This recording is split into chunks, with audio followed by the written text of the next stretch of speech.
Itu simu hi vanoin KUKI te chu koi ham ti koi ma het pha lo inum lai ta wen mấy thầy tiền gà li hin bỏ lo wen he ti chun koi ma het pha lo nam chu vanoi hin KUKI koi ham ti hi atha ven hong ki hol toin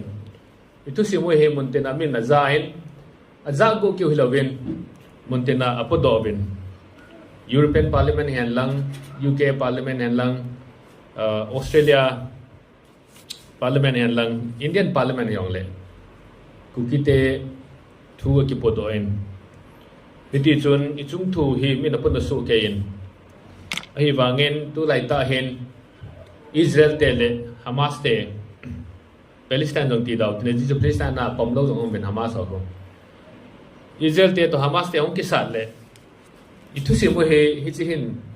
overshadow ball comment yo tu sim hi head pha lo ti deu ham za pha lo ta bang hom na hi bangin a ground nga situation hi aniam di lai pon zan hin gam pa ma loi te hon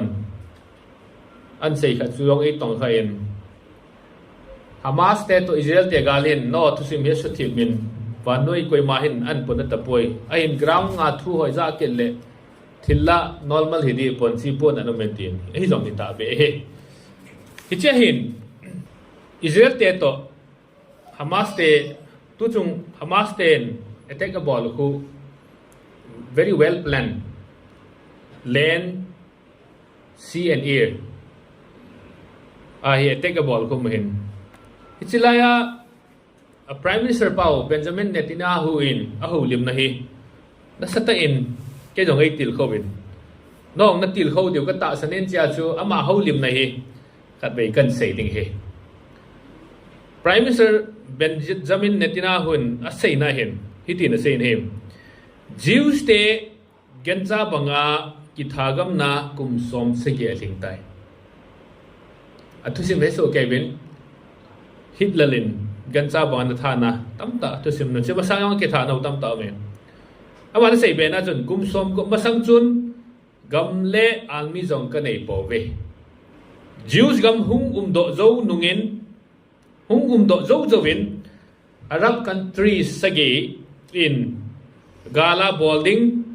itu war declaration ai ball kuma bet so country Arab countries sagi on war declaration ai ball bet so kai hola army le air force jong ka nei hi laijun sunading hello phabet bo un hi UN in Israel gam dia EIPI uzong 65% nel gam hi Israel te ko gam ko veleu hen agam atam zo zala som gup lang ko nel gam desert he kum som tum langa achi tan sipei nei hoi che country thum to ka kisa don nigup in kazoven Arab country thumin Israel he gal ana sat ko ma hichi country thum tho chu well established country anei ta bin army ki tup chat nei starting air force ki tup chat nei country thumin Israel te hi ana sa do ba ai bang Israel te ima nei be lo chu nigup sunga hi chi gal chu na zo he country thum hi ana sat pi wa na zo he tunin gam army le air force ka nei yun khan to na lama mi chan ka phawin nel digam ho ka sim phawin thei le en che fruits and vegetables katuwin vanoi kane sa tawe they become the supplier of fruits and vegetables to the entire world Hamas ho koi hiza eisu kicha diuham kanu ya zabet me Pharaoh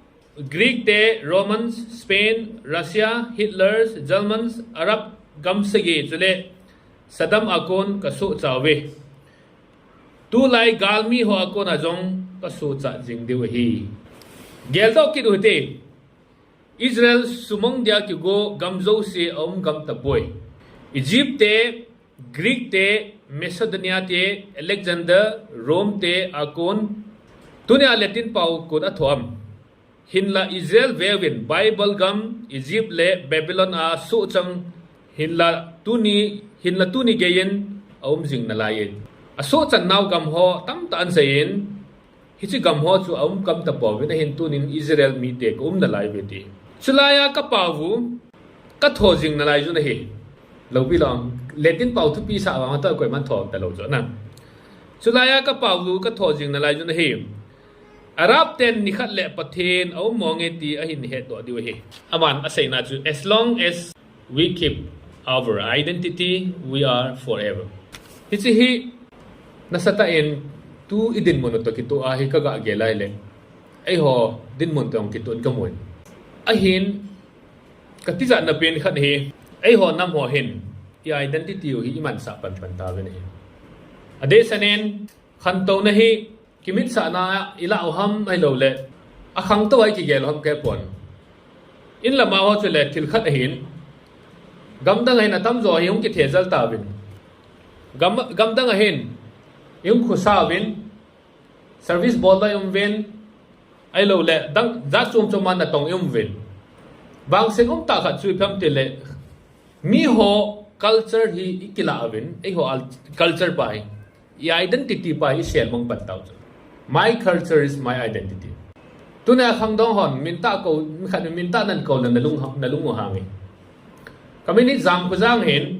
min jam ku jang ta toy ko le toy ka ki pa ta cho phan khat na chu kana lung hangi aji chu kami hi identity tuna Robert ai lo le George Benjamin kiti ho hi ho identity po Ruth Esther kiti ho hi ho identity lo adesana min la jong khu pang ho he ai mi ai kichi sa ni so tu lai khan to na dan ni la ven moi te to ka sel den chong sui ho identity na ai wangin pau khat tho ho la cho khu pang ho he identity kichi sa no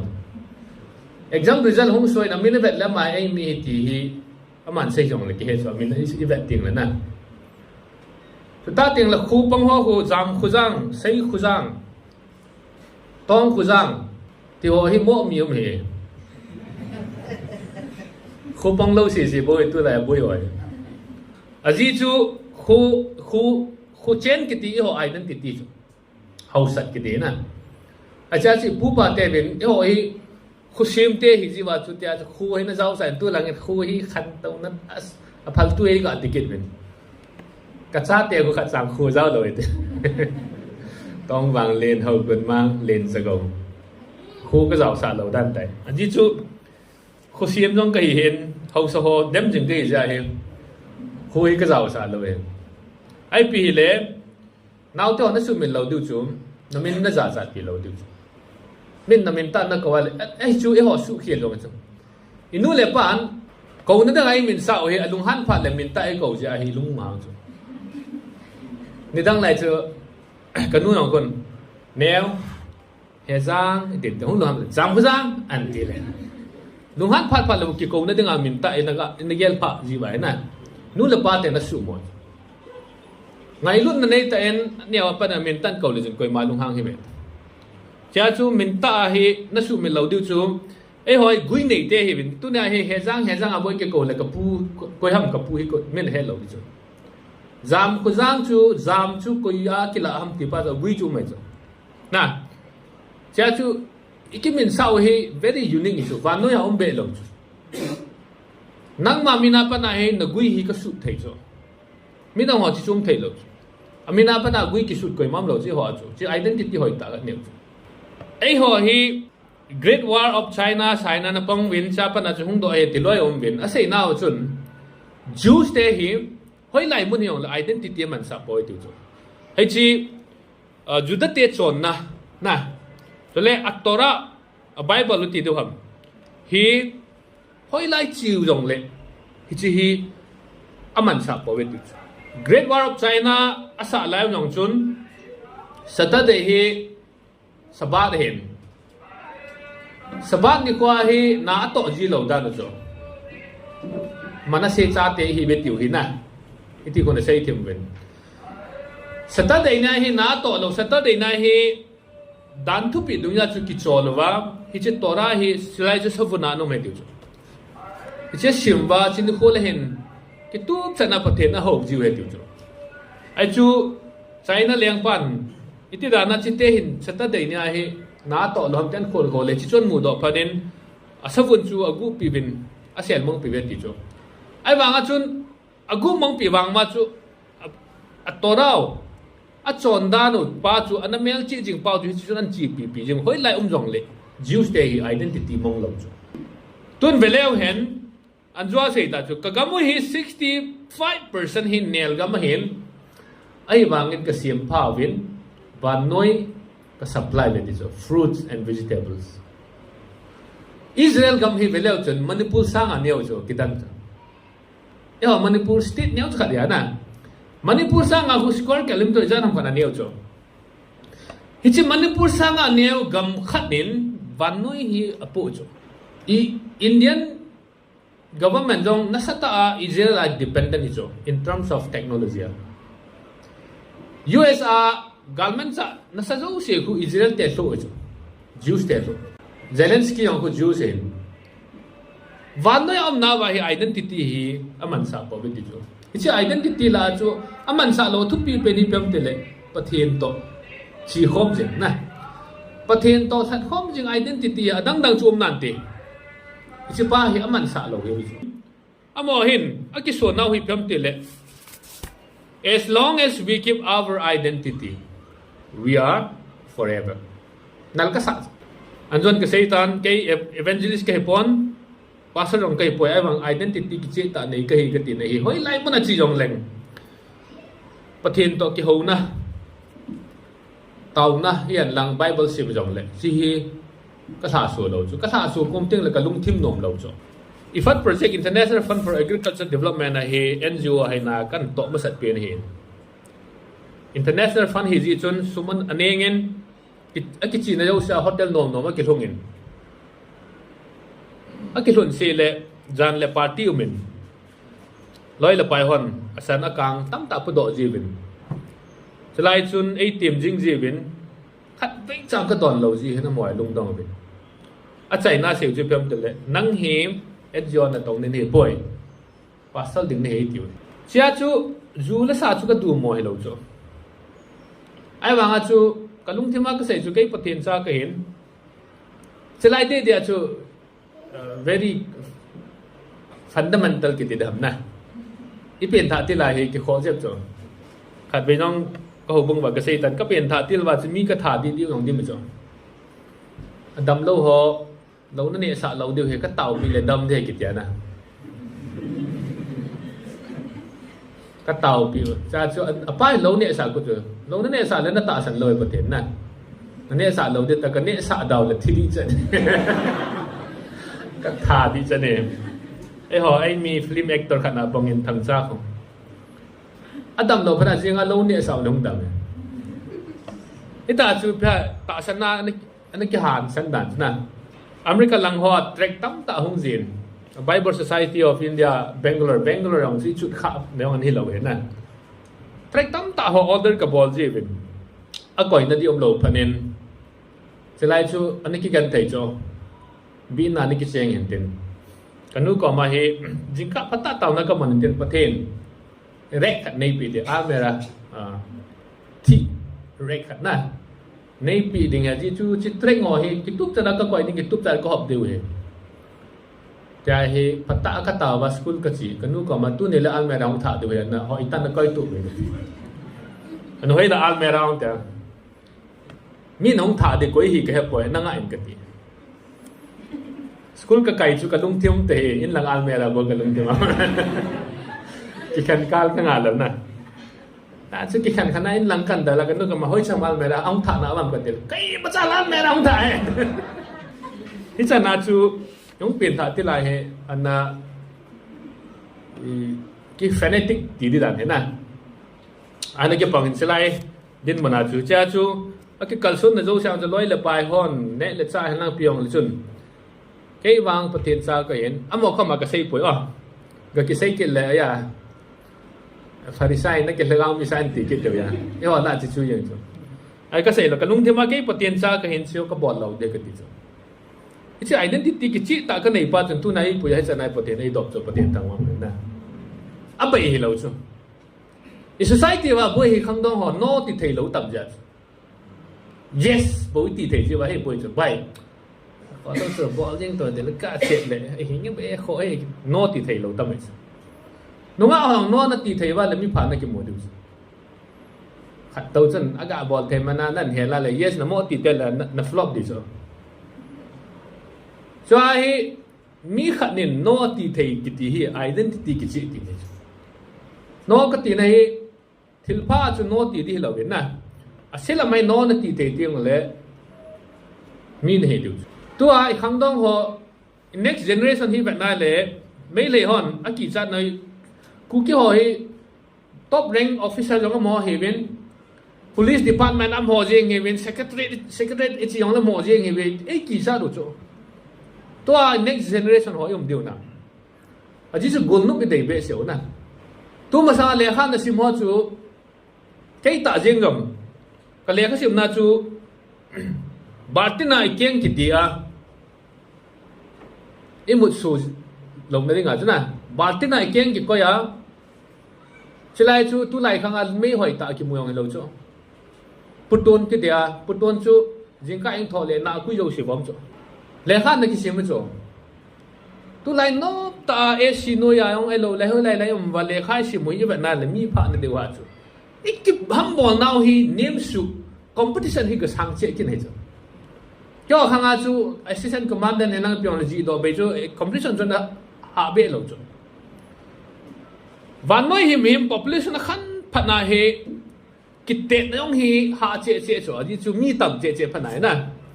ไอ้ที่ตรงนี้ที่หัวแคมบอลนะวิสังเจ๊ที่เห็น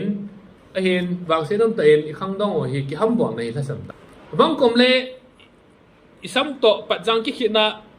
ช่วงละยุ่งดูสูเลยอินไก่เลยอีขาดนั่นเองไอ้กี่บอลจีจูพิจารณาเลขาในกิจมากิมิโลจูพิจารณาเลตาสัตว์ทัวก็เสียเห็นถ้าเก้าทัวก็เสียดิ่งเงิน what is your identity สิทธิอายุตาเบ identity กิจไงจุดตัวเนี่ยกิจชมเลี้ยวเห็นพัฒนาหมู่กับหมู่ขาดเรา English proverb เป็น rolling moss gather nom sorry rolling stone gather nom moss นะส้มกิลิจิงเห็นปานหัวไก่เราจูตัวนี้สิทธิอาเหียนน้ำขัดหินนั้นสูงเหมือนเราด้วยน้องไม่ย้อยป่าซ่าน้องเหม็นอินหลังเฮเล่ห้อยไหล identity หมดห้อยไหลเฮเล่สุดลำจริงเหมือนกี่วันนั่นจริงอ่ะจงนะแต่สิ่งกี่วันนั่นจริงอ่ะจง identity สุดลำเดียวอันนี้นายอีเป่าฮิทุพิสาดูอินส่งอังกฤษเป่าทุโทฮิแบบขั้นต้นใต้ละเป่าลงฮิจีบุยตากันเองกันหมดEIPI sorry PHC ปุ่งอันทั้งลอยหน่วยHejang các bạn đặt lệ bén là năng nhìn nó bạn nó chỉnh bì này thì bây giờ ông bì cái tiền nó sao thế mi bảo các kiểu bì thế là thì ở đâu hỏi mi bảo các kiểu bì thế năng sao thế họ cô ấy mi bảo các hồ lệ ấy English à bôi hồ bên năng sao thế bắt tay mi bảo các kiểu bì thế English là hát thon nên mua đại hệ bên lăng nè English thì thúc bì sao đi hết nạp ha hết thọ thấy đi rồi it should not be at the cost of your own dialect nang ma pau sumil le wa chu cha te English pau tho sao hi identity issue le ta khan cho ani nai hi ikimin sa naw hi ikilep naw hi as loi la pai te han akau the hi akau ha school la yong ozon akau ha ti wa na pau dang ga Misao và admission board biểu trong hi identity gelkhoh lâu nào phải cho cái vàng chuẩn tông vàng lên hậu quân mang ta admission cái board biểu nó sẽ asiu hi diam cái thì lâu cho ozon bắt ta cầu chuẩn tông vàng lên hậu quân mang ta cầu thục lối mà nó cầu ấy họ lấy họ cái thêm nhiều cha chỉ mình trong chỉ sẽ là con hòn cầm na cầu hạ đan trong cái rồi cầm in một cho cái lối họ mình họ hạ cầu thầy lâu cho lấy cầm chỉ bể lâu âm hòn cầm in hồi lại chỉ cái dòng là after months and long year rồi các cái mùa tuổi cầm mình là hết rồi hiện tại cái làm mới họ đều họ cái làm như thế giờ chỉ mình cái chỉ sợ này cái cầu ngay chỉ identity cho cái chỉ tiếng lệ we will be forever nè ta sẽ gì ngay không mấy lấy tên số chỉ biết tiếng ai gọi nó cho gần rất thái thảo cho Israel te Benjamin Netanyahu Prime Minister pana sei banga gan cha thai thau cho to ai tha no mấy lấy té kiểu hi lo na có hòn 90 sa chu anh ping lo lao nom điều hin gan cha thai thau cho ino mayo asu se wa ajun tha na mal kang phu piu yong mol tu aju mai cho a thau jong be vet hoya thau lo cho chapang ho chu chang ki khai pha chu a le ba ti nga su da bang chema sa lu cho phulao te ta ka sei nai lo hita hin na moi min Israel te ab ki bol na bang ba ho e ho jong e ki bol ai wa nga e tha chi mi zo lo pathen tha ban han naga ka la chu ki ko lo he la ga lai bol khum wa pathen um pin za la tu na he amo su chi mi thei chi ki lo wa kyom cho naga ka zo apan ni ki ham bol win official si lo ta bang cho cho pathen phat thei bu he na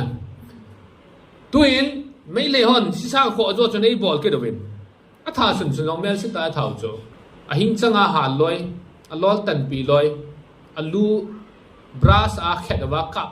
mang hiểu dòng dim xuyên cho, gần sang người ta cái thật lâu chứ là, nó là nôm hình kiểu ground mà thấy cái bên front line là vạ lệ cái bên, front line nó màu lung xí đâu mà cho,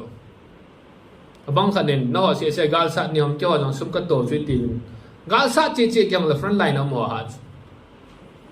ga gel tip nang ne ina no ma ne eso ni le toilet na chi amo eso ni lo ya chi de mol chung a chui dei ta tui ki mui lo cho hanot na di yong tui lo cho imu so lai ta tho kang in pe ding tho si vai sin in pe ke ding bang le vot in hung leng ke ding go hung zu ding ga gel ta cho ku ni pi bol ya identity hu ni pi ong hu our identity is our lens. Our identity is our community. Chicho hu. Our identity is pathin sa hi now.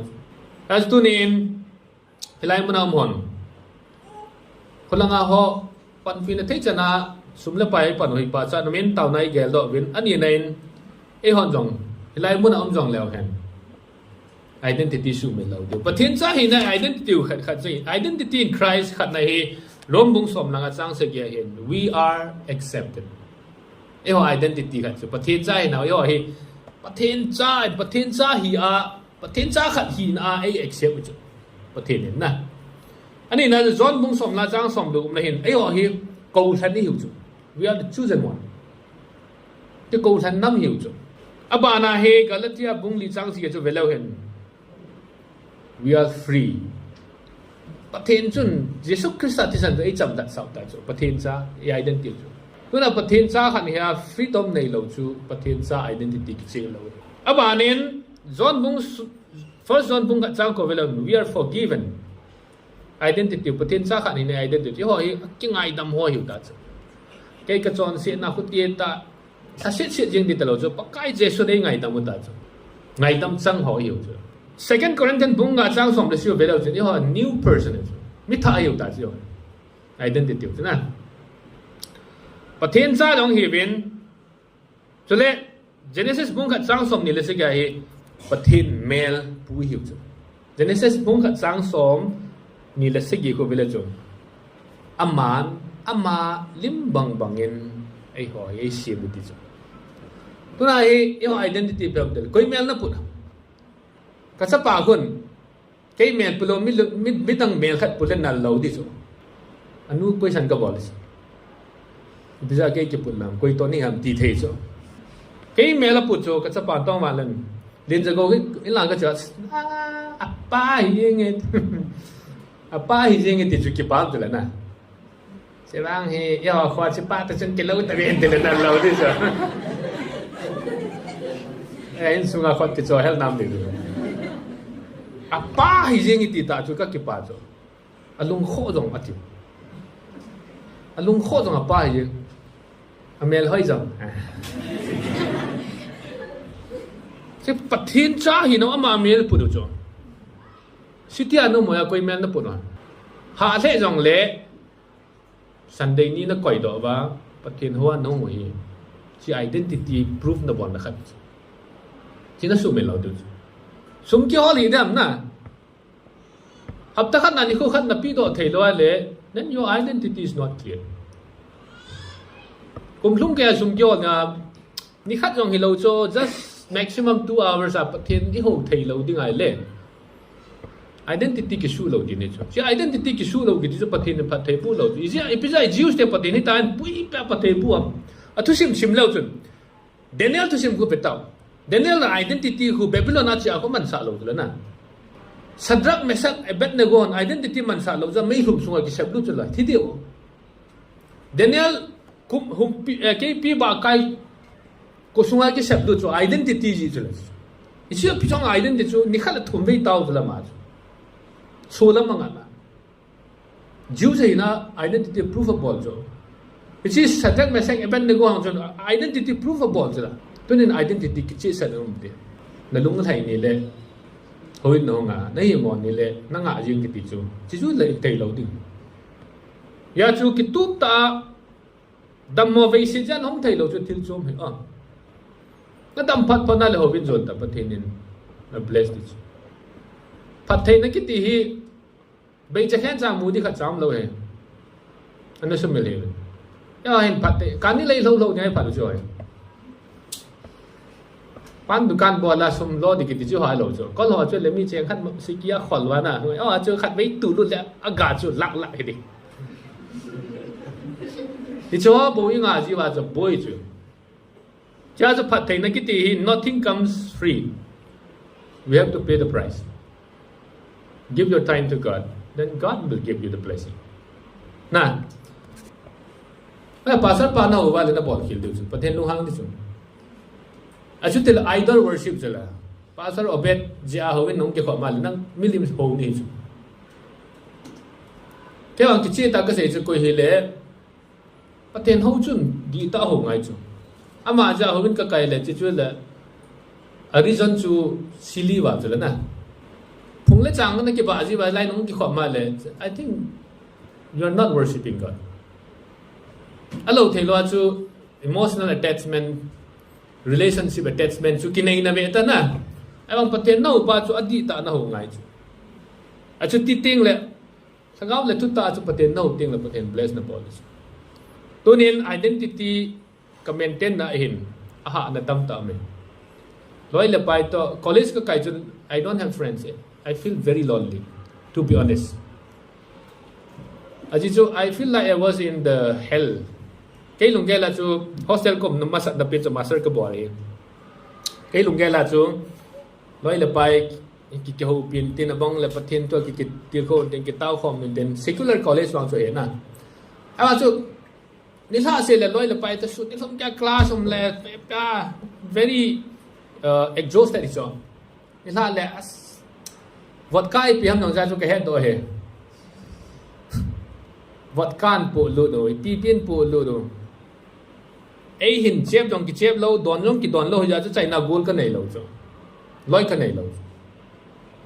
sẽ lại ta cho hạ cái sản ta cả chui lối này lo không kiểu cho hạ cái sản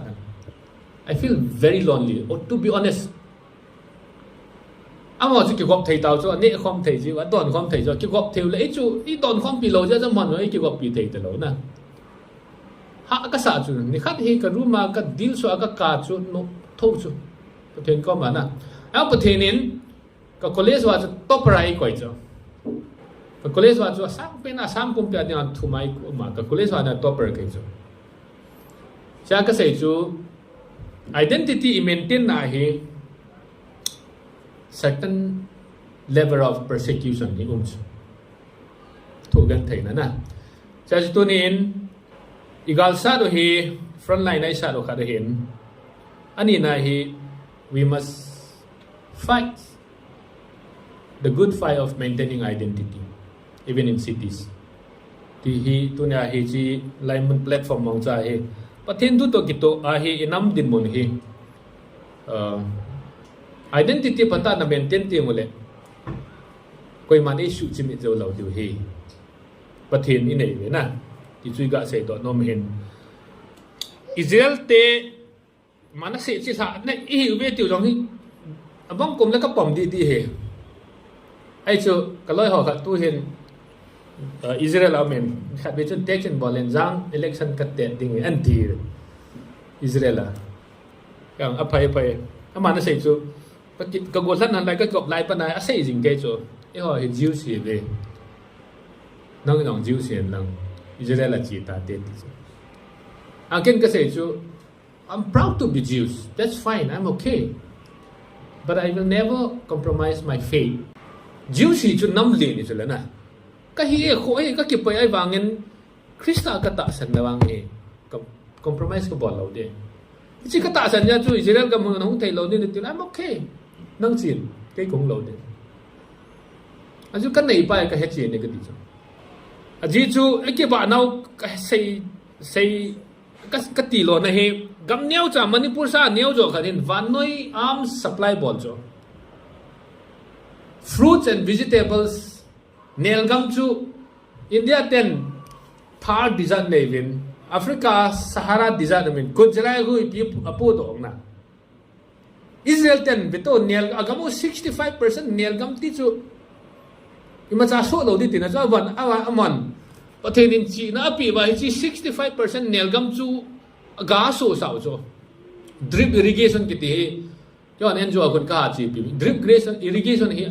Israel te technology cho pipe ni nel gam ma ku pipe ni athun va khat muchi to ki to cha chana hom siam wa na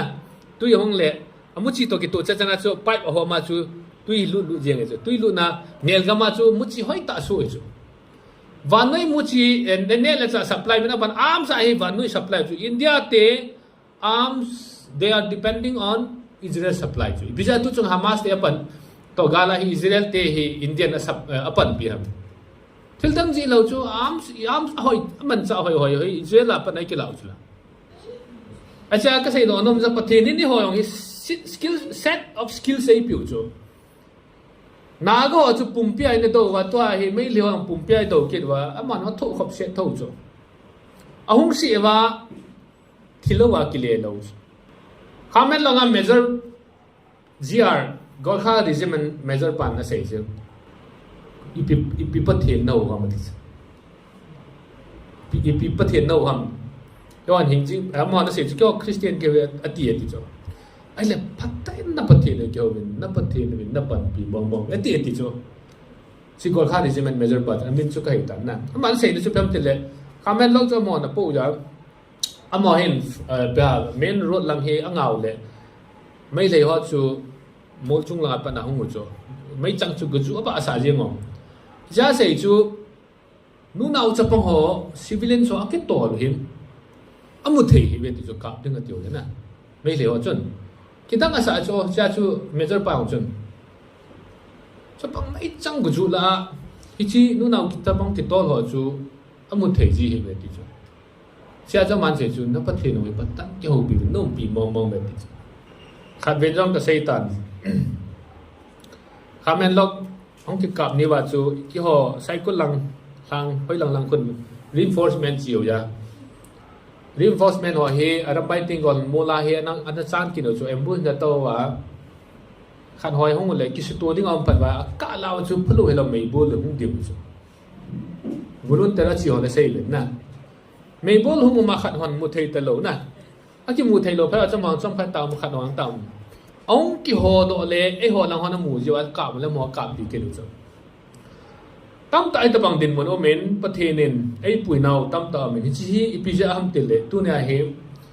when we lose our identity pathenin ei pan pi lo din chin identity is very important he